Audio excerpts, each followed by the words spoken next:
Hello everyone, আসসালামু আলাইকুম। কেমন আছেন সবাই? আলহামদুলিল্লাহ, আল্লাহ রহমতে আমরা ভালো আছি সবাই। এই তো দুপুরে রান্নাবান্না অলরেডি বসিয়ে দিয়েছি। এক পাশে ফ্রাই প্যানে শোল মাছ ভাজতে দিয়ে দিয়েছি, আর এপাশে ঢেঁড়স ভাজির জন্য পেঁয়াজ রসুন ব্রেস্তা করে দিলাম হলুদ লবণ দিয়ে। এখন ঢেঁড়স দিয়ে ভেজে নেব। ঢেঁড়সের ভিতর কিছু কাঁচা পেঁয়াজ কাঁচামরিচ দিয়ে দিয়েছি।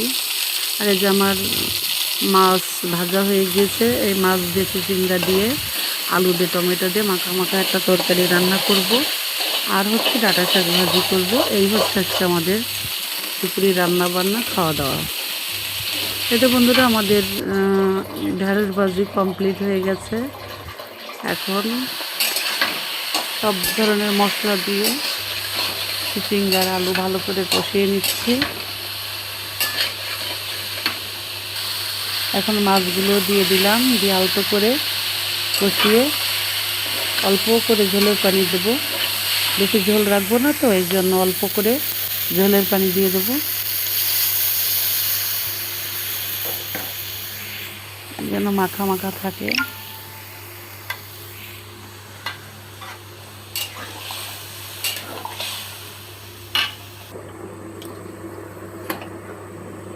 এই তো ঢেকে দিয়ে রান্না করে নিচ্ছি। এখন কয়েক টুকরো টমেটোর ফালি দিয়ে দেবো, টমেটো কেটে।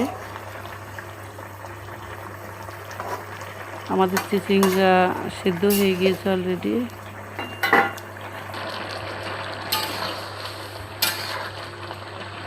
হালকা একটু ভাজা জিরের গুঁড়ো দিয়ে দিলাম, দিয়ে ভালো করে নেড়ে দিলাম। আমাদের তরকারি শেষের দিকে আর একটু ঢেকে দেবো। এই তো নামিয়ে নিলাম, আমাদের তরকারি ডান। এখন ডাঁটা শাকটা হলেই হয়ে যায়।